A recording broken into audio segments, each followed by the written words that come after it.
Hello guys, start करते हैं अपना कॉचीज रेजिड्यू थ्योरम। ठीक है, ये एक इम्पॉर्टेंट टॉपिक है और ये जनरली सेमेस्टर एग्जामिनेशन में पूछी जाती है और स्कोरिंग भी है। बेसिकली 10 मार्क्स की पूछी जाती है और इसकी डेरिवेशन भी आ जाती है प्रूफ करने के लिए, फॉर्मूला प्रूफ करने के लिए। ठीक है, तो देखते हैं कि कॉचीज रेजिड्यू थ्योरम क्या होती है।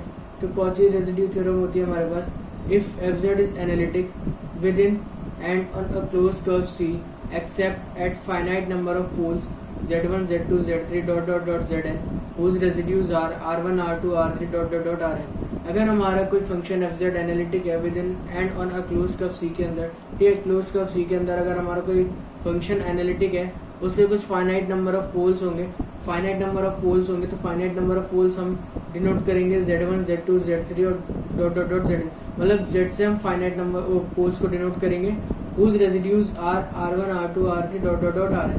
हम उसके रेजिड्यूज को आर से डिनोट करेंगे तो हो गया हमारा, इसके कुछ रेजिड्यूज होंगे तो हमारा हो गया r1 r2 r3 rn। ठीक है, अब इसका ये जो स्टेटमेंट कह रही है इसका मैथमेटिकल एक्सप्रेशन क्या है, तो मैथमेटिकल एक्सप्रेशन ये है इसका, क्लोज इंटीग्रल सी, ठीक है, F Z D Z is equals to 2 pi iota, ठीक है, bracket start r1 plus r2 plus r3 plus dot dot dot rn bracket close 2 pi iota, ये क्या हमारा sum of residues at poles lies inside the circle. ठीक है, जो close curve C के अंदर अंदर हमारे पोल्स लाई कर रहे हैं उनका रेजिड्यूज है, उनका सम है रेजिड्यू का। ठीक है, तो स्टार्ट करते हैं इसे प्रूफ करना कि हम इसका फॉर्मूला कैसे प्रूफ करेंगे। तो देखते हैं, इसको प्रूफ करने के लिए हमें एक और थ्योरम चाहिए जो कि हमारी कॉचीज इंटीग्रल थ्योरम है। इसे हम एक्सटेंशन ऑफ कॉचीज इंटीग्रल भी कह सकते हैं। ठीक है, जो कि मल्टी कनेक्टेड रीजन के लिए बेसिकली, तो मल्टी कनेक्टेड रीजन के लिए तो देखते हैं कैसे है, इसका मैथमेटिकल एक्सप्रेशन क्या है। तो मैथमेटिकल एक्सप्रेशन है इसका, close integral C F Z D Z is equals to close integral C one F Z D Z plus close integral C two F Z D Z plus close integral C three F Z D Z plus dot dot dot close integral C N F Z D Z. इसे हमने put कर the equation number 1, क्योंकि हमारे equation number 1 बाद में काम आने वाली है। अब मैंने आपको बताया था कि हमारा क्लोज कर्व सी है, इसके कुछ पोल्स हैं like z1 z2 z3 z4 z5, ठीक है, और zn। ठीक है, अब हमने इसका कोई सेंटर ले लिया, ठीक है, इस पे सर्कल ड्रॉ कर दिया, हमने सर्कल ड्रॉ कर दिया, इसके पोल्स आ गए, इसके कुछ रेजिड्यूज भी होंगे। ठीक है, तो रेजिड्यूज हो गए r1 r2 r3 r4 r5 और rn। ठीक है, तो रेजिड्यूज हो गए। अब बाय डेफिनेशन ऑफ रेजिड्यूज, हम डेफिनेशन ऑफ रेजिड्यूज का यूज करेंगे। ठीक है, तो रेजिड्यूज का हमारा ये होता है r1 equals to 1/2 pi iota closed integral c1 F Z D Z.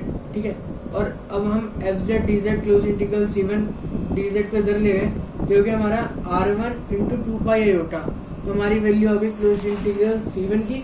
ठीक है, अब हम निकालनी है close integral c2 F Z D Z की, तो ऐसे हम करेंगे r2 equals to 1/2 pi iota close integral c2 F Z D Z. ठीक है, क्लोज इंटीग्रल, अब हम इसको यही ले गए, इसी को यही रहने दिया और 2 पाई आयोटा को इधर ले गए तो मल्टीप्लाई में हो गया, तो हो गया हमारे पास close integral c2 F Z D Z is equals to 2 pi I into r2। ठीक है, ये हो गया हमारा close integral c2 F Z D Z. ठीक है, अब हमें r3 निकालना है, तो r3 हो गया हमारे पास 1/2 pi iota close integral c3 F Z D Z. ठीक है, अब हम 2 पाई आयोटा को इधर ले गए तो हो गया हमारा 2 pi iota r3 close integral c3 into F Z into D Z, sorry close integral c3 F Z into D Z. ठीक है, हमें सिमिलरली क्या निकालना है, सिमिलरली हमें क्लोज इंटीग्रल cn निकालना है, तो क्लोज इंटीग्रल cn निकाल लेंगे F Z D Z is equals to 2 pi iota rn। ठीक है, इसके जैसे हमने cn निकाल लिया क्लोज इंटीग्रल का। ठीक है, हम इनको ना ऐड कर देंगे, एडिंग ऑल दीज। ठीक है, जितने भी हमने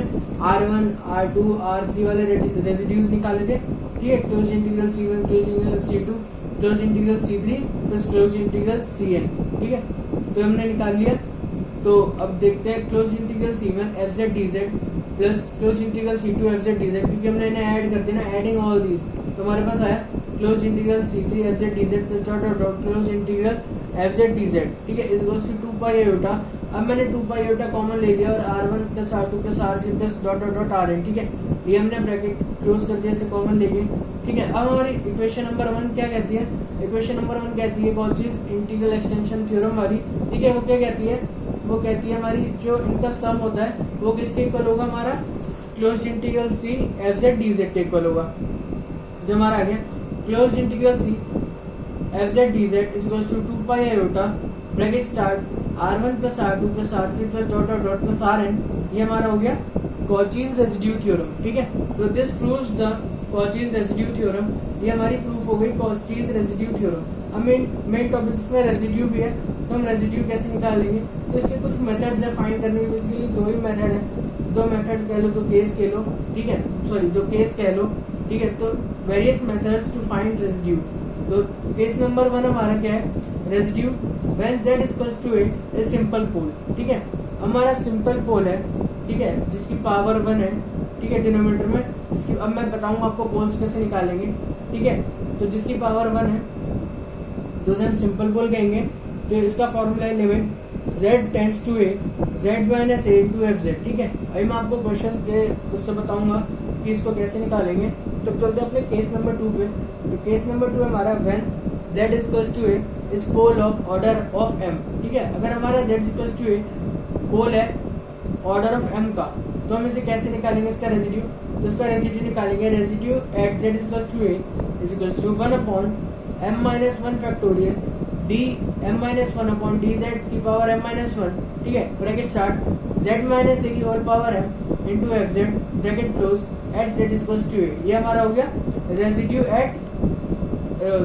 eight z equals to A of order of sorry pole of order of m। ठीक है, m ऑर्डर का पोल है, तो हम रेजिड्यू ऐसे निकालेंगे। तो चलते हैं इसे क्वेश्चन की बेसिस पे समझने की कोशिश करते हैं। तो हमारा क्वेश्चन है determine the poles and residue of the function.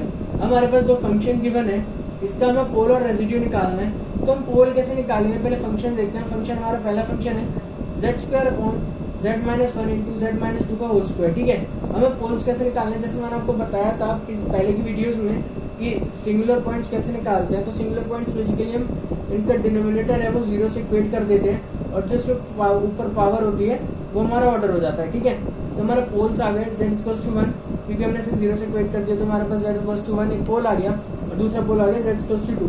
अब z माइनस 1 के ऊपर क्या पावर है, 1 है, तो इसका क्या है, सिंपल पोल है। मैंने आपको बताया था कि जिसके ऊपर पावर 1 होगी तो सिंपल पोल हो गया। ठीक है, अब z इक्वल्स टू 2 पे z माइनस 2 की होल पावर क्या, स्क्वायर है, तो ये हो गया ऑर्डर 2। ठीक है, हम निकालेंगे residue at z equals to 1। ठीक है, अब z इक्वल्स टू 1 पे मैंने रेजिड्यू निकाला, फॉर्मूला लगा दिया लिमिट z टेंड्स टू 1। ठीक है, z माइनस ए। अब z माइनस ए क्या है, जिससे जो हमारा पोल अप्लाई कर रहे हैं ना, जिस पोल को हम अप्लाई कर रहे हैं, तो यहाँ पे z माइनस ए वाला पोल होगा। ठीक है, जिस पोल से हमारा वो पोल आया अप्लाई करने वाला, तो z माइनस 1 से है, तो z minus 1 upon z minus 1 cancel out हो गया, क्योंकि एफ जेड में भी z माइनस 1 तो कैंसिल आउट हो गया, और एफ जेड हो गया हमारा z स्क्वायर अपॉन ये z माइनस 1 तो कैंसिल आउट हो गया। ठीक है, z माइनस 2 का होल स्क्वायर। अब इसमें हम वैल्यू पुट कर देंगे 1। ठीक है, तो 1 पुट करेंगे तो क्या आ गया, हमारा 1 आ गया सॉल्व करके, तो हमारा रेजिड्यू निकल गया 1। हम ऐसे ही निकालेंगे residue at z equals to 2, क्योंकि हमारा ये ऑर्डर नंबर 2 का पोल था। ठीक है, इसका ऑर्डर 2 था, तो हम क्या करेंगे, मैंने आपको बताया था कि अगर m ऑर्डर का पोल होता है तो उसका फॉर्मूला होता है 1 अपॉन m माइनस 1 फैक्टोरियल। तो हम यहाँ पे उसकी वैल्यू पुट कर देंगे ऑर्डर की, क्योंकि 1 अपॉन 2 माइनस 1 फैक्टोरियल d की power 2 minus 1 upon D Z की पावर 2 माइनस 1। इसके बाद जिस पोल से हमने निकाला है वो पोल, ठीक है, और z स्क्वायर अपॉन जिस पोल से हमने निकाला वो पोल इंटू एफ जेड। अब एफ जेड क्या हमारा z square upon z minus 2 का whole square into z minus 1। अब z माइनस 2 का होल स्क्वायर से z माइनस 2 का होल स्क्वायर कैंसिल आउट हो गया, और ये z इक्वल्स टू 2 क्यों, अब क्योंकि हमें इस वैल्यू पे निकालना है ना, इस पोल पे निकालना है। ठीक है, तो हम इसे सॉल्व करेंगे, तो आ गया हमारा 1 upon 1 factorial d upon D Z bracket start z square upon z minus 1 at z equals to 2 पे। ठीक है, अब मैं क्या करना है, इसका डिफरेंशिएट करना है विद रिस्पेक्ट टू z। तो हमने डिफरेंशिएट करा इसका, जो है z minus 1 into 2z minus z square upon z minus 1 का होल स्क्वायर। ठीक है, अब z इक्वल्स टू 2 में वैल्यू पुट कर देनी है, तो हमने वैल्यू पुट कर दी, तो हमारे पास क्या आ गया 0। ठीक है, अब इसमें हमें पोल्स और रेजिड्यू निकालने थे, लेकिन मैं इसको अगर हमें इवेल्युएट करना आ जाए तो हमें उसमें कॉचीज रेजिड्यू थ्योरम अप्लाई करके दिखानी पड़ेगी। तो मैंने इसमें अप्लाई करके दिखा दिया, लेकिन क्वेश्चन में पूछा नहीं है। ठीक है, तो कॉचीज रेजिड्यू थ्योरम मैंने आपको पीछे बताई थी कि क्या होती है। तो कॉचीज रेजिड्यू थ्योरम होती है हमारी closed integral F Z D Z is equals to 2 pi iota. ठीक है, r1 plus r2 plus r3 plus dot dot plus r है। अब 2 पाई आयोटा हमारा रेजिड्यू क्या है, सम क्या है रेजिड्यू का 1 है, क्योंकि ये 0 है और उस वाले का 1 था, तो हमारा हो गया close integral C F Z D Z is to 2 pi iota. ये हमारा आ गया पहले क्वेश्चन का फाइनल आंसर। अगर हमें इवेल्युएट करने के लिए बोला जाए, ठीक है। अब चलते हैं अपने दूसरे फंक्शन पे। तो दूसरा फंक्शन हमारा z minus one upon Z plus one का whole square into Z minus two. पहले इसके पोल्स निकालेंगे 0 से इक्वेट करके डिनोमिनेटर को। तो हमने पोल्स निकाले z equals to minus one और z इक्वल्स टू 2। ये हमारा सिंपल पोल है, हमारा ऑर्डर 2 का पोल है, ठीक है, इसका ऑर्डर 2 है, ठीक है। अब रेजिड्यू निकालेंगे हम पहले z इक्वल्स टू 2 पे सिंपल पोल पे। तो हमारा आ गया लिमिट z टेंड्स टू 2, ठीक है। फॉर्मूला बताया था मैंने, z माइनस जिस पोल से हम जिस पोल को अप्लाई कर रहे होंगे वो पोल, ठीक है, जिस पोल से हम वैल्यू निकाल के अप्लाई कर रहे होंगे वो वाला पोल इंटू एफ जेड। अब एफ जेड आ गया हमारा z minus one upon Z minus two into Z plus one का होल स्क्वायर, ठीक है। z माइनस टू से z minus to cancel out हो गया। हमने वैल्यू पुट करी तो आ गया हमारे पास 1/9। अब ऐसे ही जैसे रेजिड्यू निकालेंगे z equals to minus one पे, क्योंकि ऑर्डर नंबर 2 का पोल है। तो मैंने आपको बताया 1 upon m minus one factorial का फॉर्मूला, ठीक है, ये उससे सॉल्व होगा। तो हो गया 1 upon 2 minus one factorial D की power 2 minus one upon D Z की पावर 2 माइनस वन तक स्टार्ट। अब z प्लस वन का होल स्क्वायर क्यों आया, क्योंकि हमने z प्लस वन वाले से पोल निकाला है, तो पोल निकाल लिया, ठीक है। z प्लस वन का होल स्क्वायर ये पोल वाला आ गया इंटू एफ जेड आ गया हमारे पास z minus one upon Z plus one का whole square into Z minus two, ठीक है। अब ये कैंसिल आउट हो गया, z प्लस वन का होल स्क्वायर और z प्लस वन का होल स्क्वायर से कैंसिल आउट हो गया at z equals to minus one. हमें इसका डिफरेंशिएट करके बस वैल्यू पुट करनी है, ठीक है। अब मैंने इसमें वैल्यू पुट कर दी फॉर डिफरेंशिएट करके। तो आ गया हमारे पास z minus two minus Z minus one upon Z minus two का whole square at z plus two minus one. इसका आंसर आ गया हमारे पास minus three plus two by nine equals to minus one by nine.